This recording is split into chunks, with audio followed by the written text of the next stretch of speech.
Olá, galera. Vou apresentar para vocês agora uma revisão sobre o sistema cardiovascular, o sistema respiratório e o sistema urinário. Uma revisão sobre as principais imagens histológicas dos componentes desses sistemas. Então, começando aqui agora pelos vasos sanguíneos, né? As artérias são os vasos sanguíneos de parede mais espessa e a parede arterial vai apresentar sempre três camadas: a túnica íntima, que é a camada mais interna, formada por endotélio e subendotélio, a túnica média, que é a camada média mais espessa, formada aí por células musculares lisas e fibras elásticas, e a túnica adventícia, que é a camada externa, formada predominantemente por tecido conjuntivo fibroso. Dos três tipos de artérias, a artéria elástica é a de parede mais espessa. A túnica média dela, né, a principal característica é o predomínio de feixes elásticos, que são esses feixes mais claros. O mais escurinho aqui é célula muscular lisa, tá? Então, muito espessa a túnica média, os feixes elásticos predominantes na túnica média da artéria elástica. Aqui uma coloração específica para os feixes, a urceína. Então, uma característica dos feixes elásticos é que eles ficam bastante ondulados quando eles estão relaxados, tá? Devido à grande presença de feixes elásticos, a visualização da túnica íntima da artéria elástica é mais difícil. A túnica adventícia, corada aqui, mais clara, exatamente por não ter feixes elásticos. Uma outra imagem aqui também destacando a espessura da túnica média e a grande quantidade, né, de feixes elásticos na túnica média da artéria elástica. Quando a gente observa uma artéria muscular, a gente primeiro percebe logo o predomínio de células musculares na túnica média.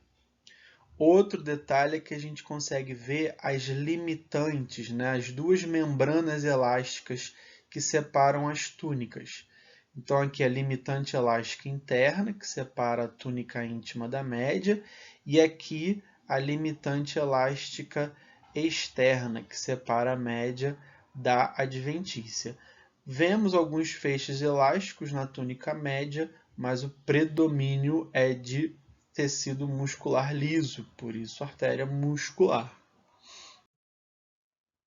Aqui é um corte longitudinal, né, de uma artéria muscular, onde a gente vê bem nitidamente o endotélio da túnica íntima e as células musculares lisas em corte transversal, né, da túnica média, e a túnica adventícia aqui bem ralinha aqui externamente. Outra imagem de túnica muscular, agora bastante evidente a limitante elástica interna, as camadinhas de células musculares e a limitante elástica externa.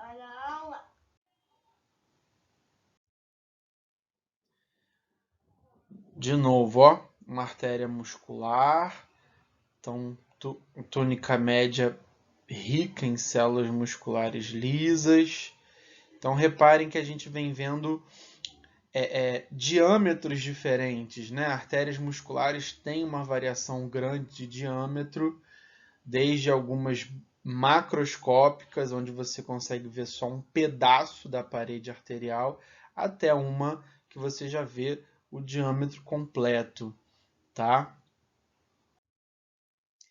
E o terceiro tipo de artéria é a artéria de pequeno calibre ou arteríola, que se caracteriza por ter aqui na túnica média de 2 a 5 camadas de células musculares lisas, né? Então a gente consegue visualizar bem aqui as células musculares lisas, a limitante elástica interna, né? Bem visível, tá?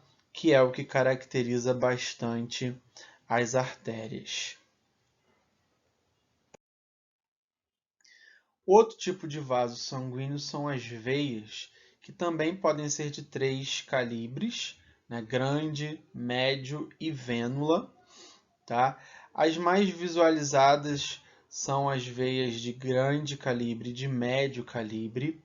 A veia de grande calibre tem como destaque a presença de feixes musculares na túnica adventícia. Tá? Isso chama atenção. E outra coisa que chama atenção, tanto na veia de médio quanto de grande calibre, é que a túnica adventícia é a mais espessa, né? Diferente da artéria, das artérias que sempre terão a média mais espessa, as veias possuem a adventícia mais espessa. Então aqui, ó, uma veia de grande calibre.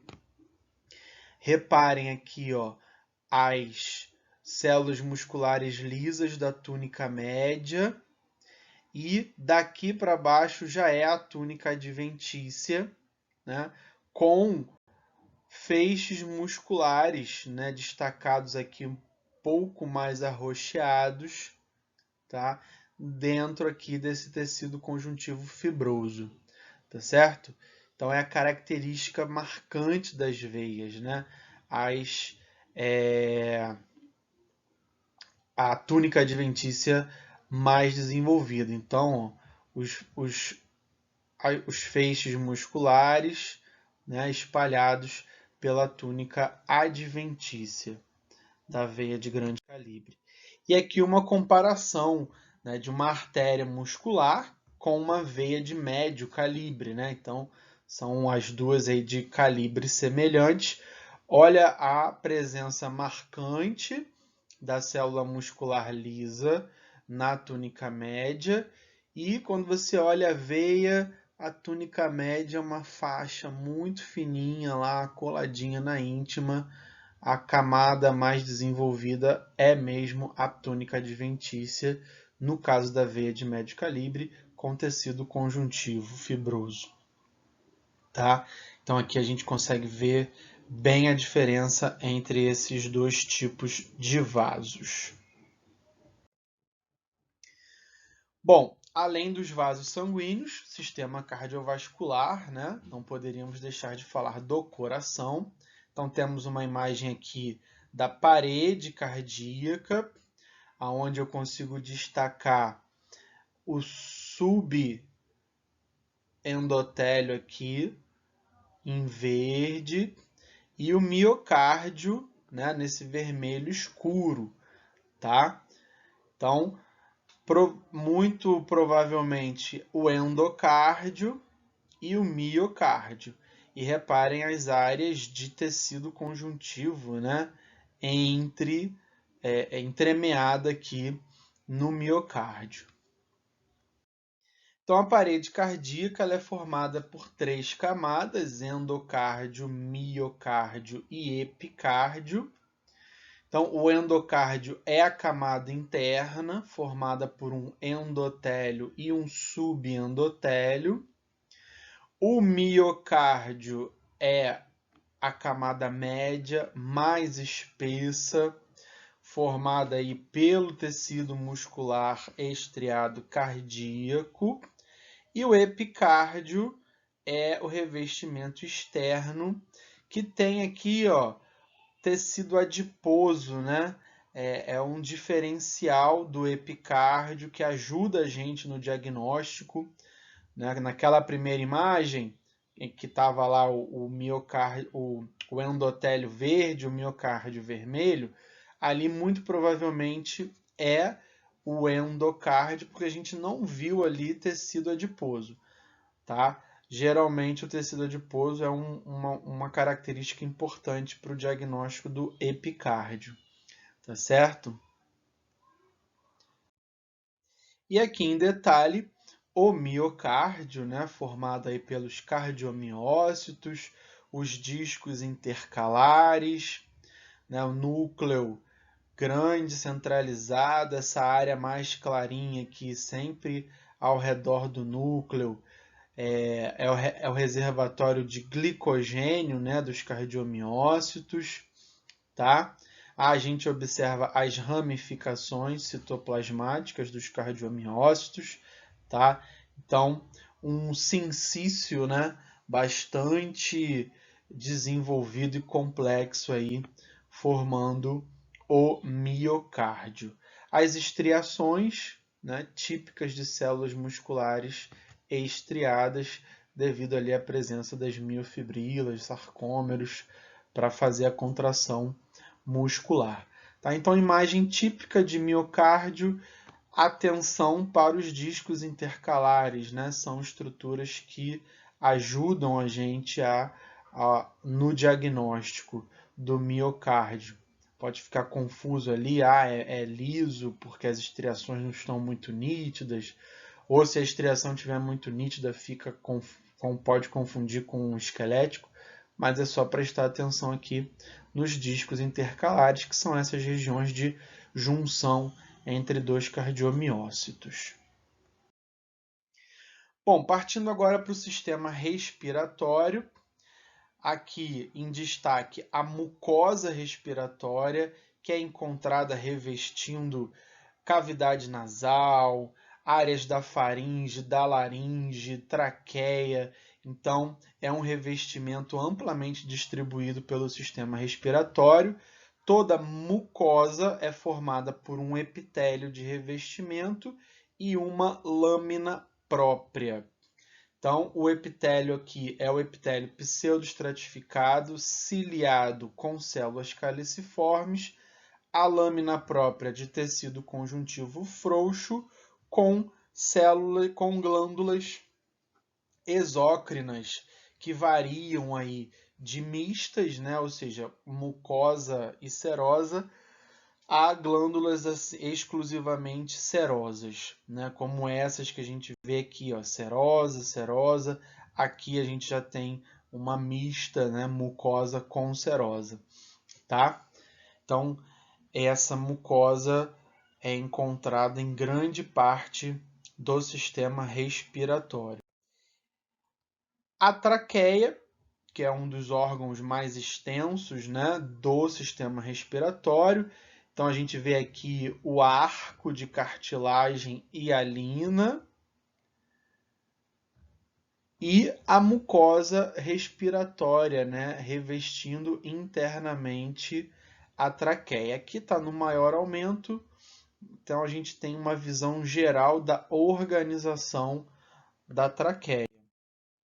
Aqui em detalhe, o epitélio respiratório, como eu disse, né, pseudoestratificado, ciliado, né, olha os cíliozinhos aqui, especializações longas, uniformes, e as células caliciformes, né, o epitélio respiratório da traqueia proporcionalmente é o que apresenta maior concentração de células caliciformes.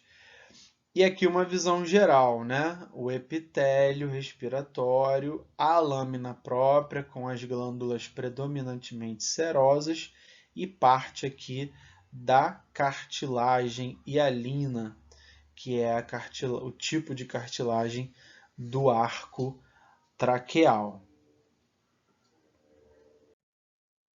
Então, outra imagem aqui.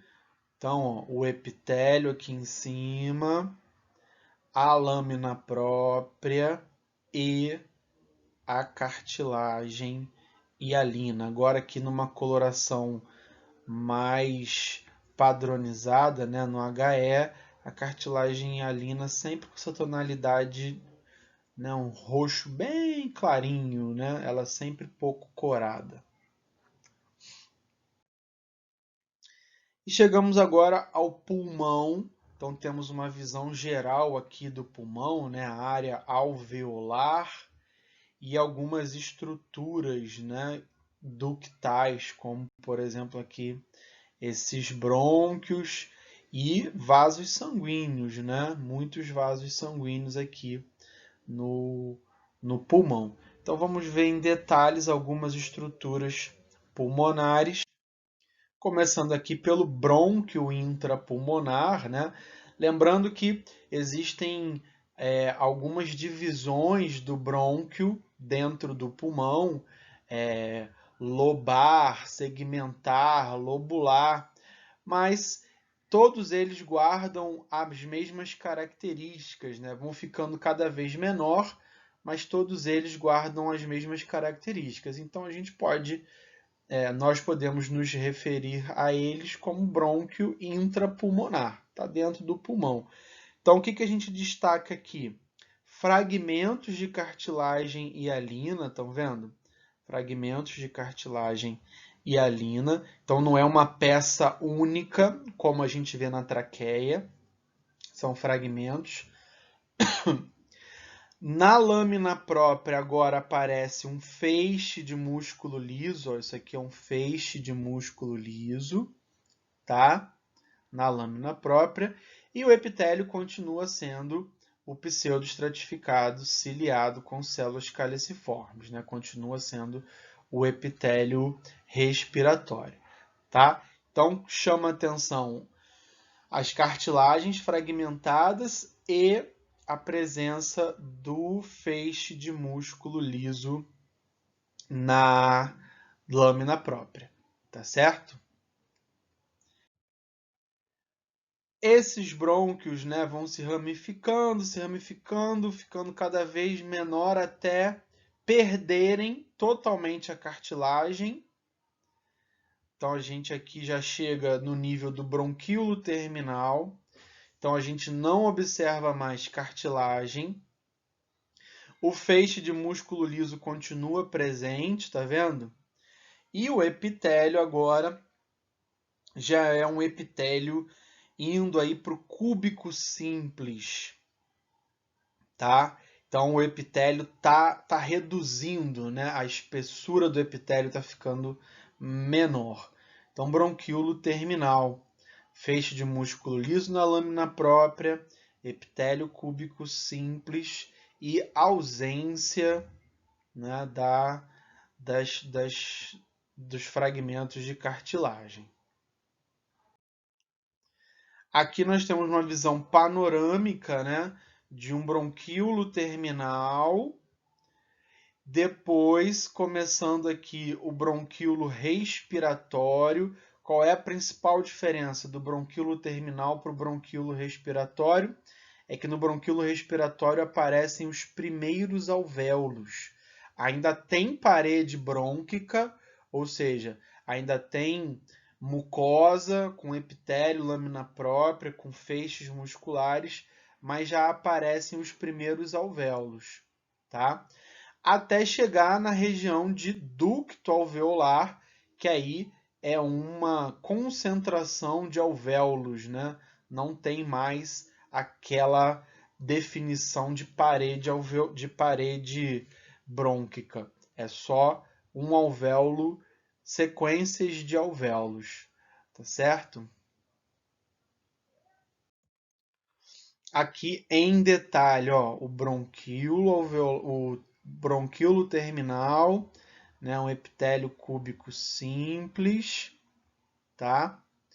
E começando aqui, ó, o ducto alveolar, já só alvéolos, né, um ao lado do outro, ok? Bem, chegamos agora no sistema urinário, aonde nós vamos ver os rins, né, e seus principais componentes, bexiga urinária e ureter. Então, aqui um corte bem amplo, né, do rim, mostrando as duas regiões, a medula renal e o córtex renal, né? O tecido renal é um tecido altamente especializado, porque ele é formado basicamente pelos néfrons e vasos sanguíneos, né? Tem um estromazinho, um estroma bem delicado de tecido conjuntivo, tá? Mas o predomínio então é do parênquima, né? Que é a parte funcional, que são os néfrons principalmente, tá? Então, quando a gente observa a região cortical especificamente, ó, o que denuncia para a gente que a gente está observando a região cortical do rim é a presença dos corpúsculos renais, que são essas estruturas esféricas aqui, né? É o início do néfron. Lembra, o néfron é formado pelo corpúsculo renal, túbulo contorcido proximal, alça do néfron, túbulo contorcido distal e túbulo coletor, tá? E o que é mais distinguível do néfron é exatamente o corpúsculo renal que se concentra no córtex renal, tá? Então, em detalhe aqui, ó, o corpúsculo renal, formado aqui pelo glomérulo renal, que é esse complexo aqui de capilares e células especializadas, né? A cápsula glomerular aqui, ó, camada parietal dela, formada por um endotélio, né? E ao redor do corpúsculo renal, vemos aqui segmentos, né, de túbulos contorcidos. O proximal sempre mais corada, né? A célula do proximal ela é mais corada devido à maior quantidade de organelas, né? Retículo, mitocôndrias, isso faz com que o citoplasma dela fique mais corado, além da presença dos microvílulos, né? Não podemos esquecer que o epitélio do túbulo contorcido proximal é o cúbico simples com microvílulos. Alguns autores chamam de borda em escova, tá? E aqui do ladinho a gente vê o contorcido distal, né? Não tem a borda em escova, o citoplasma é mais pálido porque é mais pobre em organelas, tá? Aqui de novo, ó, o corpúsculo renal, então destacando aqui o glomérulo e os túbulos contorcidos. O proximal, como eu já destaquei, sempre mais corado, a célula mais volumosa, né, exatamente por ter mais organelas, por ter as microvilosidades. E a gente pode ver aqui, ó, um distal, né? Você já repara que é mais pálido aqui também um distal, tá? Aqui vários túbulos contorcidos, né? Então, ó, esse aqui é um proximal, olha como a célula é mais volumosa, apesar da coloração aqui estar semelhante, você consegue ver a diferença do volume celular. Ó, aqui já é distal, tá vendo? Distal. Aqui já é proximal, ó, por causa da borda estriada, das microvilosidades, o epitélio, as células cúbicas são mais volumosas no proximal e o distal não tem as microvilosidades. E aqui em detalhe, ó, contorcido proximal, então olha aqui a borda estriada, né? Os microvilos e do ladinho o contorcido distal, né, o diâmetro dele. Então, célula cúbica baixa, como alguns autores gostam de falar, núcleozinho esférico e sem a presença dos microvílulos. Bem, a bexiga urinária é um órgão que apresenta duas camadas, né? A mucosa e a muscular. a mucosa revestida pelo epitélio transicional, tá? É uma mucosa que pode se apresentar preguiada ou mais distendida, dependendo da condição de distensão ou de relaxamento, né, da bexiga urinária, que tem a função aí de armazenar a urina. Quando a gente olha em detalhe, o epitélio transicional é aquele epitélio estratificado, com células globosas, né? Alguns autores usam a comparação com uma raquete. Eu gosto da comparação com uma gota, tá? Uma gota de cabeça com a parte mais gordinha para cima e a parte mais fininha para baixo, tá vendo? Então é como se a gota estivesse subindo o epitélio. E as células mais superficiais com esse aspecto de cúpula, né? Olha isso daqui, ó, parece uma cúpula ou um cogumelo, tá? Então isso é típico do epitélio transicional, tá? Ó. Então aquelas gotinhas, ó, forma de gota e as células em forma de cúpula na superfície do epitélio.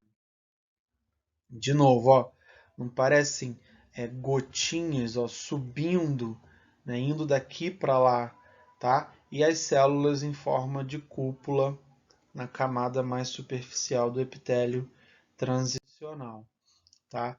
O ureter é um ducto, né, que se estende do rim até a bexiga urinária. Ele também é revestido pelo epitélio transicional. Tem aqui uma lâmina própria e uma camada muscular, né, uma musculatura lisa aqui bem definida, tá? Então são os dois principais órgãos revestidos aí pelo epitélio transicional, o ureter e a bexiga urinária. Pessoal, aproveitem essa revisão, vejam, revejam, dá pause, pega lá um livro, dá uma estudada, vê a imagem, tá? Aproveitem aí esse material que está sendo disponibilizado para vocês. Obrigado e até a próxima.